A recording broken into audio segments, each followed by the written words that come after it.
ঈদ তো প্রায় চলে এলো, এখনো তো কেনাকাটা বাকি। মানে আমার ছোট্ট ভাইটির এখনো কি পর্যন্ত কিছুই কেনাকাটা হয়নি। তো আজকে কেনাকাটা করব বলে ভাবছিলাম, তো ভাইকে নিয়ে চলে গেলাম আজকে নিচা বাজার। হে হোয়াটসঅ্যাপ গাইস, কেমন আছো তোমরা? তাই বলো, আজকে তো আমি কেনাকাটা করার জন্য নিচা বাজার উত্তরা সুপার মার্কেটে চলে গেলাম, কারণ সেখানে ছেলেদের জিনিসপত্র কেনার জন্য একদম পারফেক্ট জায়গা। দেন তারপরে শিহাবের গায়ে যে শার্টটি তোমরা দেখতে পাচ্ছ সেটাই আমি কিনে নিয়েছিলাম, কারণ এটাতে ওকে একদম পারফেক্ট লাগছিল। আর আরেকটি শার্টও নিয়ে নিয়েছিলাম। তো ভাইয়ের শার্ট কেনা হয়ে গেল, ও প্যান্ট নিবে। তো এই দুইটা শার্টই তার জন্য কিনে নিয়েছিলাম। তোমরাই বলো কেমন লাগতেছে। আর শার্ট প্যান্ট রিজনেবল প্রাইসের মধ্যেই পেয়ে গিয়েছিলাম, আর অনেক সুন্দর ছিল। দেন সেখান থেকে একটা প্যান্ট আর দুটো শার্ট নিয়ে নিয়েছিলাম, কারণ সেখান থেকে আর বেশি কিছু কিনি নাই।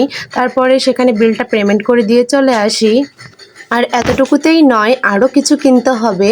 আর শার্ট প্যান্ট কেনার পরে শিহাবের মুখের হাসি দেখলে বুঝতে পারছো তোমরা যে সে অনেক বেশি খুশি। তো সেখান থেকে চলে আসলাম। আসতেই আমার বাইরের দিকে চোখ চলে গেল, এত পরিমাণ গাড়ি, মানে অনেক মানুষ আসছে মার্কেট করতে ঈদের। নিচে এসে তো আরোই মাথা খারাপ, মানে এত পরিমাণ মানুষ, কি বলবো, মানে এত পরিমাণ মানুষজন কেনাকাটা করতে আসছে, মানে ধাপ দেওয়ার বুদ্ধি নেই। মানে যদিও হাঁটতে হচ্ছে, মানে ঠেলাঠেলি করে, মানে সরেন সরেন বলতে বলতে যেতে হচ্ছে, মানে এত পরিমাণে মার্কেটে ভিড়। আর সারাদিন রোজা রেখে মার্কেট করা অনেক বেশি কষ্টকর।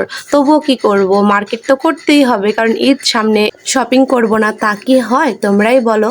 তারপরে সেখান থেকে চলে গেলাম একটা সানগ্লাসের দোকানে, সেখান থেকে শিহাবের সানগ্লাস নিয়ে নিলাম।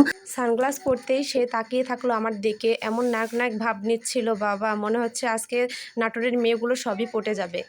দেন সানগ্লাসের বিল পেমেন্ট করে দেওয়ার পরে তার নাকি আরও একটি বায়না আছে, তার তো বায়নার শেষ নেই। সেখান থেকে সে ফর্মাল ট্রাউজার নেবে, তো সেখান থেকে ফর্মাল ট্রাউজার নেওয়ার পরে আজকের মার্কেট তো তার সারা হলো। তো দেন ভিডিওটি ভালো লাগলে অবশ্যই পেজটিকে ফলো করে যাবেন। আর আজকের ভিডিওটি তোমাদের কাছে কেমন লেগেছে অবশ্যই কমেন্ট করে বলে যাবা। দেখা হচ্ছে নেক্সট কোনো ভিডিওতে। আল্লাহ হাফেজ।